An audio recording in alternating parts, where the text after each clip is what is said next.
کله لکه ته شهیدانو خبر راشي، کله د ارمی د وقار خبر راشي، کله د ارمی چیف د تقریر خبر راشي، کله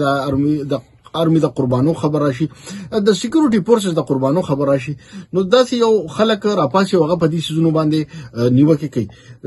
ته په دې اړه باندې څه وایې؟ خالد منصور واحد آرمی چیف حافظ عاصم منیر صاحب چې برطانیې تسلیم هم کو داسې زبردست ګارډ اف آنر چې ورکړی کیږي، نن هغه د ګارډ اف آنر تصویرونه چې کم دینو دوی راغستي په سوشل میډیا باندې دغه فتنه دي ته فتنه وایم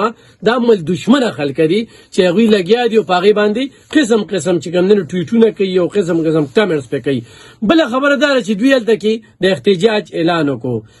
خو الته کې مو دوه پارټي اوس په تحریک انصاف کې جوړ شول چې په څنګه په پاکستان کې یو شمیر ګروپونو کې تقسیم شوی دي. الته کې چې لګ احتجاج مونږ پس کو ولې کو دا خو زمونږ د مل د وقار او د سالمیت او د پرمختګ او ترقۍ خبره ده چې آرمی چیف صاحب په داسې دغه باندې تسلیمي دوی په ریډ زون باندې ورځي، دلته دوی په ډی چوک باندې ورځي، دلته کې دوی په پی ټی وی باندې ورځي، ریډیو پاکستان سوځي، په کور کمانډر په کور ورځي، په جیشکو باندې حمله کوي، موټر وې سوځي. هلته کې چې ورته وي چې دا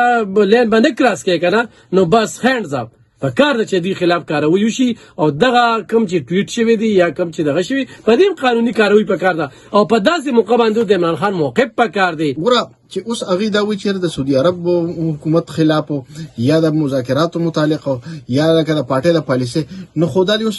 په دې وجه وی چې موږ شربزل مروت ویستو نو سبب ګوره بیا وی چې دا ټویټ دی یا د خبره بي چې د سعودي عرب خلاف خبره کړې ویني په کار چې هغه خلاف هم دی لګي خبرو کې کنه چې دوی اوس په خپل کې چې کم دینو دا کم انختی دي او کوم خبره چې ومنګه کولی خلکو په هغه کې دا په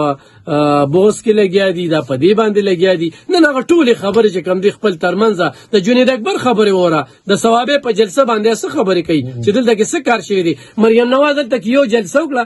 هغه جلسه دوی دلته کې چې کم دنو هغه باندې سرکاري وسایل استعمال شوی دي، په دې باندې خو به درېغه چې کم دي سرکاري وسایل استعمال شوی دي.